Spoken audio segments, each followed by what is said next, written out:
Hello, bachcho. Let's read the question first. The question states that in the following questions, statement of assertion A is followed by statement of reason R. First is if both assertion and reason are true and reason is direct explanation of assertion, then mark 1. Option 2 says that if both assertion and reason are true but reason is not correct explanation of assertion, then mark 2. Our option 3 says that if assertion is true statement but reason is false, then mark 3. And option 4 says that if both assertion and reason are false statements, then mark 4.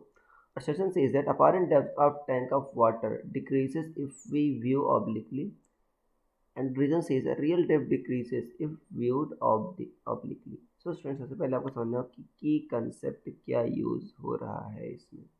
सो की concept is refraction बच्चों.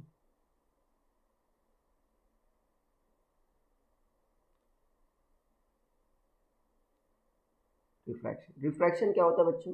जब race एक medium से दूसरे medium में जाती हैं तो अपने पास से बच्चों डिविएट हो जाती हैं. इसी प्रोसेस क्या कहते हो अब? रिफ्रैक्शन कहते हो. ठीक है. अब यहाँ पर बच्चों कह रहा है कि आपका टैंक और वाटर, ठीक है ना, टैंक में बच्चों वाटर है, उसकी बात कर रहा है कि अगर मान लो अगर आप उसको ऑब्लिकली देखें, मतलब नॉर्मल इंसिडेंस ना हो रेस का, ठीक है, तो बच्चों क्या होता है आपका, वो आपको दिखाई देता है थोड़ा ऊपर उठा हुआ, मतलब उसकी बच्चों अपारेंट डेप्थ बच्चों रियल डेप्थ से कम होती है. ऑब्लिकली देखने का मतलब क्या हो बच्चों? आपका रेस अगर मान लो ऐसे जा रही है, नॉर्मल इंसिडेंस है, तो होता क्या है कि रेस में रिफ्रैक्शन होता ही नहीं, तो ये तो बच्चों सीधे निकल जाते हैं. तो अगर नॉर्मल देखोगे एकदम ऊपर, तो आपको बच्चों क्या दिखाई देगा? अपारेंट डेप्थ और रियल डेप्थ क्या दिखाई देगी? सेम दिखाई देगी. बट अगर मान लो यहाँ पर कहीं देख रहे हो, तो बच्चों आपको क्या दिखाई देगा? थोड़ा सा छोटा दिखाई देगा, मतलब अपारेंट डेप्थ बच्चों कम होगी. ये मान लो बच्चों एच है. अब ये जो है बच्चों, इस पॉइंट की इमेज जहाँ पर बनेगी वो क्या होगा? आपका अपारेंट डेप्थ दिखाएगा. मान लो बच्चों रेस कहाँ जा रही है? ऐसे जा रही है, ऐसे गई. अब बच्चों क्या होगा आपका? बच्चों रेस जा रही है डेंसर से रेयर, वाटर से एयर में जा रही है, तो नॉर्मल से बच्चों दूर हट जाएंगे, ऐसे चली जाएंगी. अब ये देखो, एक रिफ्रेक्टेड रे ये हो गई, एक रिफ्रेक्टेड रे ये हो गई. अब दोनों को बढ़ाओ बच्चों, तो यहाँ पर कहीं मिल रही है, मतलब जो आपकी वर्चुअल इमेज बन रही है यहाँ पर बन रही है. तो आपको लगेगा क्या कि ये पॉइंट जो है बच्चों पी यहाँ पर है, वास्तव में पी डैश पर है.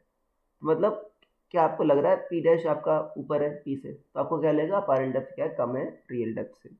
तो यहाँ पर यही कह रहा है बच्चों, apparent depth of water decreases if you viewed obliquely. Yes सही है. रीजन कह रहा है रियल डेप्थ डिक्रीजेस, कह रहा है आपका इफ व्यूड ऑब्लिकली. देखो बच्चों, रियल डेप्थ आपका कह रहा है डिक्रीजेस, रियल डेप्थ बच्चों नहीं डिक्रीज हो रही है, अपारेंट डेप्थ डिक्रीज हो रही है ना, रियल डेप्थ में डिक्रीज हो रही है आपकी. तो ये रीजन आप बच्चों पर गलत है. तो आपका असर्शन सही है बट रीजन इज फॉल्स. तो आपका ऑप्शन नंबर 3 सही होगा. So I hope you understood it well. Best of luck.